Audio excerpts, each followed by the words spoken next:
Hello, everyone. It's Sharon Devonish Lead, and welcome to another edition of NetStruc Talks.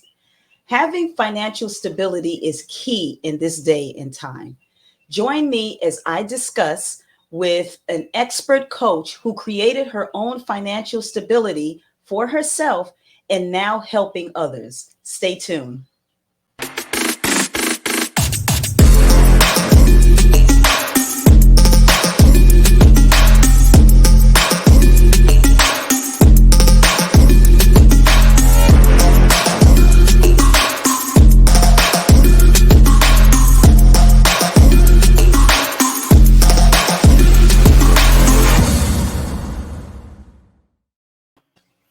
Welcome, and it's Sharon Devonish Lee at another edition of NetStruc Talks. And I'm here with Janay Malloy. Janay, how are you? I'm amazing, Sharon. How are you today? I'm doing great. I'm doing great. So I started out by talking about financial stability, which I know a lot of people's ears went up because of everybody wants to have financial stability. And you got into this just by by reading your bio. You kind of like stumbled into financial stability. So talk to us a little bit about your background as a real estate broker.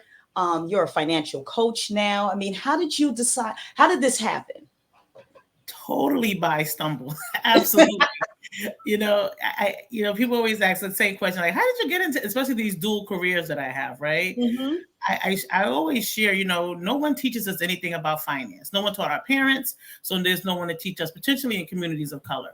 And when I was in college, I was like a sophomore, I think. And, back in those days, I don't know what it's like now, but, when they threw a Frisbee in a t-shirt, they also kind of throw a credit card application. And I grabbed every Frisbee and t-shirt I could find with every credit card too. As a sophomore, I had 20 credit cards. Oh my gosh. Could you believe that? And I had I think I was one of those too. People. And I had over $20,000 in credit card debt.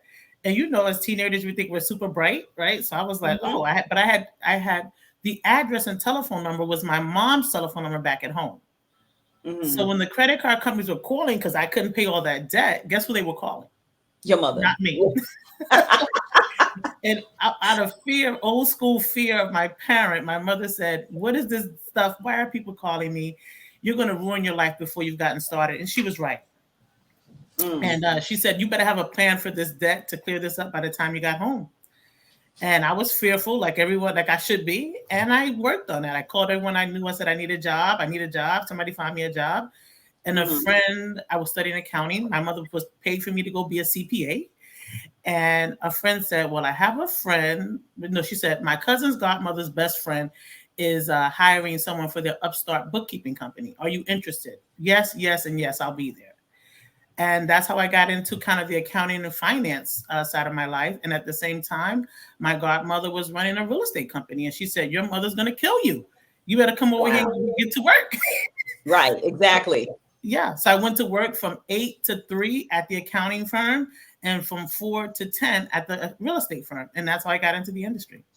Wow. Yeah. So you kind of had a circle, that can help you understand what you needed to do to get out this debt. What would you recommend for your other students, your other colleague students that really didn't have a network? Like, what can you advise someone now that literally fell into what you fell into and me fell into? Mm-hmm. What could you let them know about this now? Well, the benefit that they had that we did not have, Sharon, was the internet. That's true. So they have access to, oh my God, billions and billions and billions of articles on, at least millions of articles on financial wellness and how to connect with a site like yours and a network like yours that allows them to get more information and connect with someone like me or someone like you that can lead them in the right direction, right? So before, I didn't have that. I was so fortunate. And I tell anyone any day of the week, if you can get a mentor, if your school, your environment, a civic center, anything is offering any type of mentorship. And there's tons of, paid programs. There's also tons of free stuff that you can get your hands on. But we have to be, like I said, I called everyone that I knew and said, help me. Right. and we still have, right, we have this, so we can get after it. Exactly.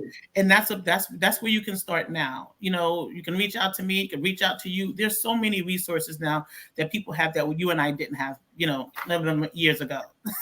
And I have to say, and you're right, in our time, we did not have the internet as flourished as how it is now.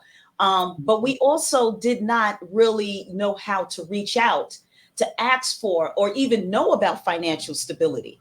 We were taught to get a job, pay your bills, and that's it. Where this generation now is understanding the power of owning your own and having financial stability. So real estate is, one of the biggest ones.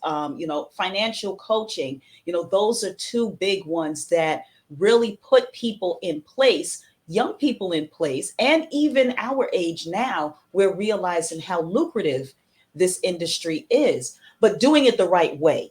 Oh, And I bring that up because you are a financial coach. You're a broker, which means you bring on other agents under you to guide and show them how to do it the right way. What are some tips that you would give somebody that is interested in going either into real estate or into financial coaching? well, one of the things I would say that, you know, I kind of stumbled into, like you said, stumbled into these two industries, but they are the two of the top five industries in the world when it comes to number one, wealth, right? Mhm. Wealth creation, Mhm. and the vastness of which these two industries affect the economy worldwide. One of the things I would say again is it's always about, for me, and I cannot ever say this enough, is stressing is looking for mentorship, right? So if you're ever looking to get into real estate, number one, I would say you got to get licensed, right? Go to a class and figure out if you even want to do this thing. What I wouldn't True. submit, some people do, and I've heard this along the line, and I would be weary and leery of it, is that they join a firm that says, hey, come work with us. And you end up kind of working for free. They give you a little bit of money and they kind of string you along. So that's a red flag for me. I would say do it the right way. Go take a class, get involved, and then, get your licensing and talk to a couple firms. Go and meet with a few people. Ask them, what do they do for training? Do you get one-on-one coaching? Do you get group coaching? Is it online? Those are the things you want to discover if they're doing, right? And then you want to fill Right. out the environment. Go visit the office. Fill it out. See if Right. it fits what you fit. And if it doesn't feel right after you join there, feel free to leave. This is your life we're talking about, right? And Right. financial Right. coaching is pretty much the same way. And I will say financial coaching is slightly different because traditionally the financial advisory world and the financial coaching world has strictly been it's been like oftentimes who do you know world, and also reserved for a select few of people to get into those, especially those larger firms.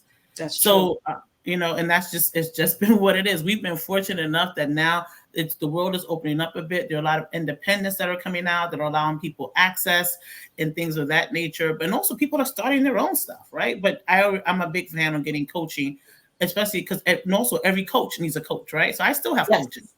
I still Absolutely. I have coaches. in You, everything I you do. always have to be a learner. Absolutely. That never stops. Learning never Never. stops. I'm happy to learn every day. Absolutely, absolutely. So Mhm. you gave that those great tips in terms of check it out and see if you like it first, which is so key and so important because some of Mhm. us we really just jump into things and we put all our investments into it and then we realize like what, I don't like this, and you are literally down a rabbit hole of thousands and thousands of dollars. I mean, thousands of hours into this, and you're saying to yourself, you know what, I don't want this, and now you're revamping. And that little echo in your head is like, do you know how much time you just put into this? And I think that's what happens to a lot of people. They don't test Yeah. things out first before they actually say, hey, you know what, I'm really going to do this. How can folks really you know so you said try it out, so would that mean that try to do like internships, or how would they test the waters to see if this is the actual river that they want to go down? Well, internships in both of these industries are, I wouldn't say hard to find. So let's say you use real estate for an example, right? There are actually some real estate programs that are allowing internships. I'm actually a mentor in a program called Spire, SPIRE, offered by the National Association of Realtors, where you can actually, like get in, right? And like kind of learn a little bit. But most of them do require you to actually be licensed. A lot of what we do, just because the way the state laws are designed, and Mm-hmm. basically the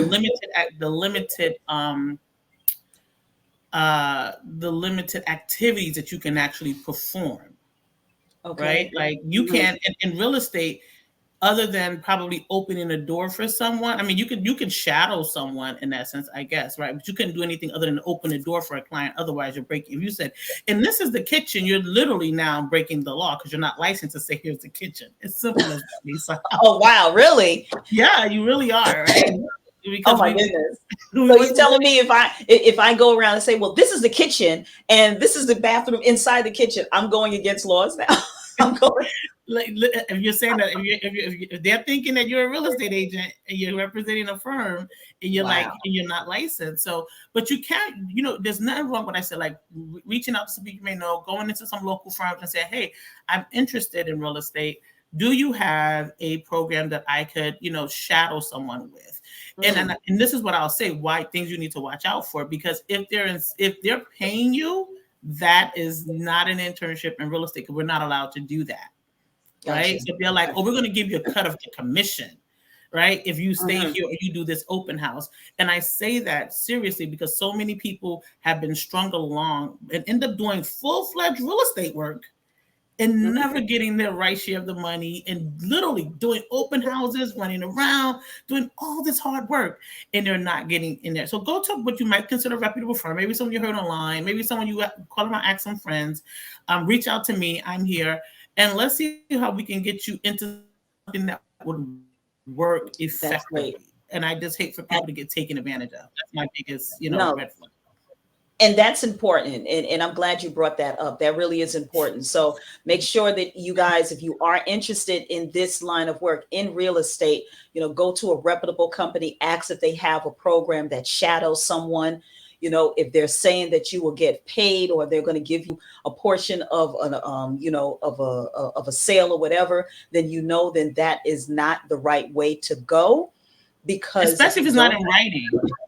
right, Sharon, right? right, Especially if it's that's not true. in writing, like it's not spelled out clearly. And you can call up other financial firms and say, hey, listen, do you have any internships? You can ask, right? You can go online and Google internships, but make sure everything that you do is in right. If they're going to pay you of some sort, like there's a stipend or something, Hmm. make sure Hmm. that you get it in writing so you exactly know what you're going to be doing and how much you're going to Hmm. get paid, if it's accurate.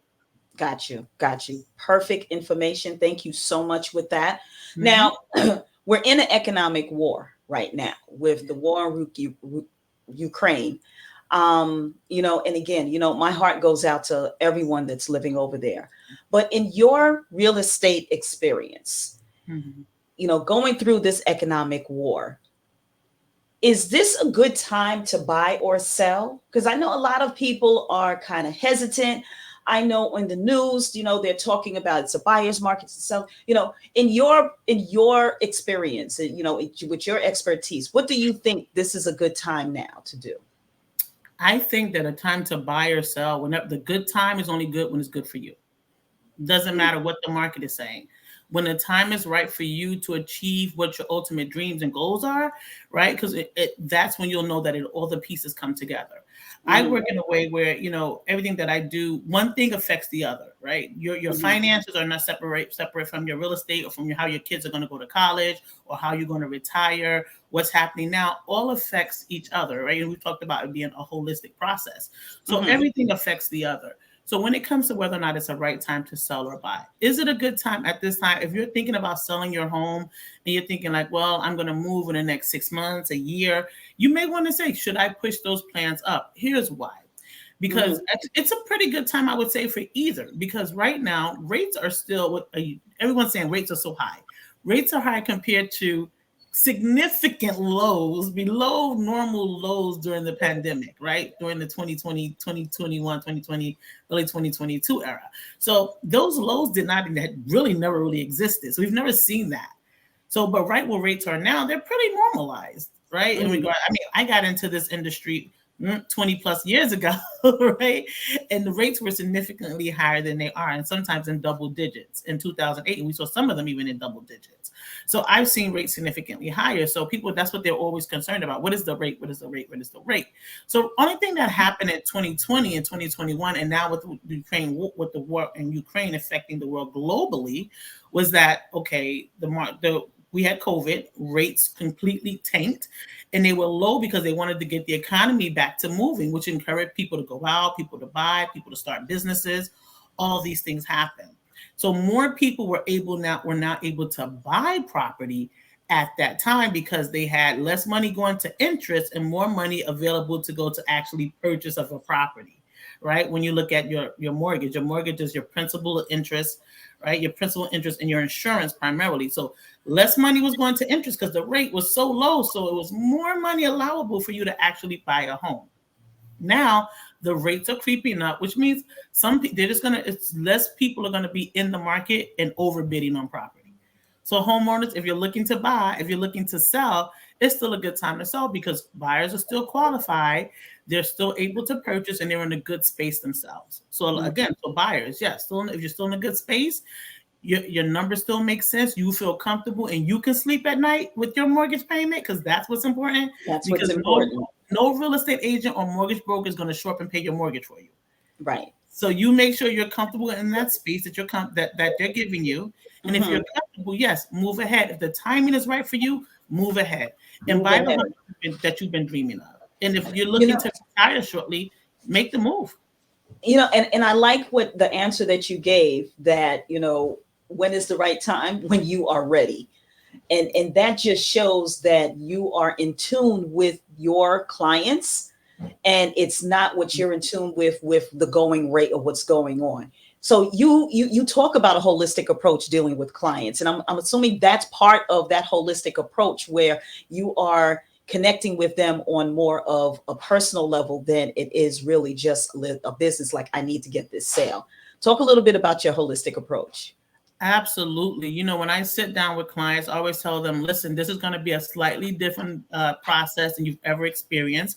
If you've started looking for a house, you've ever sat down with a financial coach or advisor or someone else, I really want to know where they are and where they want to go. I mean, like, really where you are and where you want to go. Because some people, by the time we're 18, 19 years old, we've forgotten all our dreams, all our goals. We thought all the things we thought we would do, and we got to get to work, take care of the kids, take care of the home and all this stuff, right? So my goal is to say, let's take a moment. Let's backtrack a little bit and let's recapture some goals. And let's see how close we can actually get you to them. Right. And there's some humps that you have that maybe you didn't know that working together, we could smooth them out. Right. And you just didn't know that there was assistance. So my goal is to really help someone look at the full picture of their lives. So we start out by looking at, where you are financially, doing a complete budget workup. Right. We then look at if you have debt, we want to take a look at that and see how we can help get you out of debt, get your credit back on track, even whether it's your personal or your business. We want to look at, what's happening with your family, right? With your kids. What are the goals for them? What are the goals for you? What is the goal for retirement? We look at like how your protection goes. Are you properly protected regarding insurance? Your insurances. We do full scale insurances, life insurance, property casualty, everything, disability. Like, if something happens to you, what happens to the rest of everything else around you and everyone else around you? Right. So and then we look into the future, right? Once we look at helping you collect the asset, manage the asset, maintain the asset. So obtaining and maintaining, whatever it is, whether it's retirement planning, whether it's a home, no matter, we're going to look at it and we're going to evaluate it and talk about how each one affects the other. And then we're going to look at how to create legacy, how to pass that on. Right? What is it you want to do with it down the road, and how do you plan for it accordingly? Because it just doesn't just happen. I don't know if anyone's seen the Chadwick Boseman article where his wife and parents just decided to split his $3-point-something million estate. The truth is that, and then the government took over $900 million. Yeah, that's a third of his money. Exactly. Simply because he didn't have an opportunity, or didn't take the opportunity, whatever the situation was, or get the right advisement to sit down with someone and fill out a couple pieces of paper. Isn't that crazy? That was a $900 cost here, situation. And it's so crazy because that happens to so many African American families. Yes. And it strips us apart. It just literally just damages us altogether. And we're left with nothing. So I want to touch briefly on an organization that you're the president of the Queens chapter for. It's called NARAB. They'll talk about NARAB and how does this help to bring up, legacy in the Black community. Man, when you say NARAB, it just brings bubbles to my heart, Sharon. I cannot even share with you. You know, NARAB is one of the is the oldest real estate trade association, and NARAB, particularly Black Trade Association, focuses around increasing Black home ownership and increasing Black wealth and community. Our primary membership is local real estate professionals, right? And with NARAB is all around the country. You can find us online, NAREB.com. NAREB.com is our national chapter in Queens with the Queens Realtors Association. I'm sorry, it's queensrealtors.com. Queens, REALTIST.com. Queens Realtors. NARA was created over 75 years ago with the National Association of Realtors, which is most people refer to everybody as a realtor, would not allow people of color to participate and be members. So some 11 Black men and one strong Black woman got together and said, enough of this stuff. We're going to we'll create our own world. If they won't let us in, we'll do our own thing. And I'm both a realtor, and NARAB members are called realtists. I'm a realtist as well as the president of the Queens chapter. And the focus there is, number one, teaching real estate professionals in our community how to service more of the community effectively and efficiently.